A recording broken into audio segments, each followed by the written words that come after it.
স্বাগত জানিয়ে আজকে আমি ভিডিওটা স্টার্ট করছি। তো দেখো আজকে আমি কিভাবে আমার পদ্ধতিতে কিভাবে তালের বড়া বানাই, কিভাবে সফট এবং সেটাই তোমাদের সাথে শেয়ার করব। খুব সুন্দর কিভাবে সফট একদম ভিতরে ক্রাঞ্চি ভাবটা থাকে সেটাই শেয়ার করছি। তো তার জন্য কি কি নিয়েছি দেখো। তালের কাতটাকে ভালো করে আমরা বের করে নিয়েছি। এবার নিয়ে আমি তার সাথে চিনি, লবণ, ময়দা, সুজি, সাদা তেল সব কিছুই নিয়ে নিয়েছি গুছিয়ে। পরপর ঢালবো। এতে আমি সুজি দিচ্ছি। ফার্স্ট তালের কাঠের উপরে নারকেল কোড়াটা দিয়ে দিলাম। তারপরে দেব আমি চিনি, তারপরে স্বাদ মতো লবণ। এবার মৌরিটা দিলাম সেন্টের জন্য একটু। তারপরে দেব ময়দা।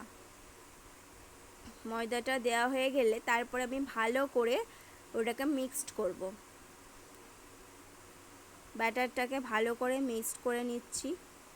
দেখো এবার একটু দিলাম খাবার সোডা যাতে সফট হয়, ফোলে জিনিসটা।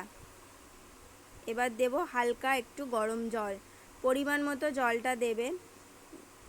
পরিমাণ মতো জলটা আমি অল্প অল্প করে, একসাথে জলটা দেব না, অল্প অল্প করে আমি জলটা মিক্সড করে দেখো আমার ব্যাটারটা এইভাবে হাতের সাথে কাটা যাচ্ছে। এইরকমভাবে আমি ব্যাটারটা তৈরি করছি।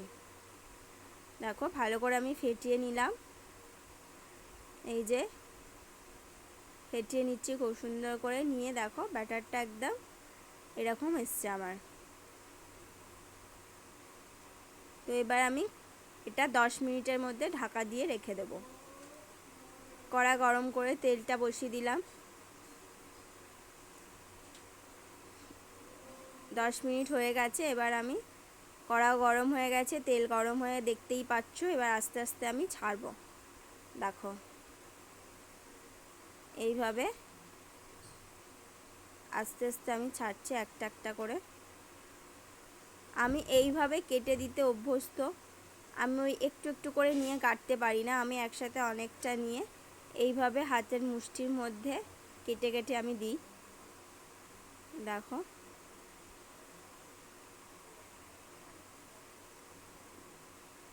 দেখো দেওয়ার সাথে সাথে কত সুন্দর ফুলছে। প্রত্যেকটা সব ফুলেছে দেখো, প্রত্যেকটা ফুলছে, তেলের উপরে ভেসে উঠেছে। কড়াই লাগেও নি কিছু না, সব তেলের উপরে ভেসে উঠেছে। এত সুন্দর মানে ফাটানোটা হয়েছে। দেখো এইভাবে আমি ফার্স্টটা নামিয়ে নিলাম, দেখতেই পাচ্ছ। সেকেন্ড বারটা এইভাবে আমি দিয়ে সবগুলো দিয়ে ভেজে নিচ্ছি। দেখো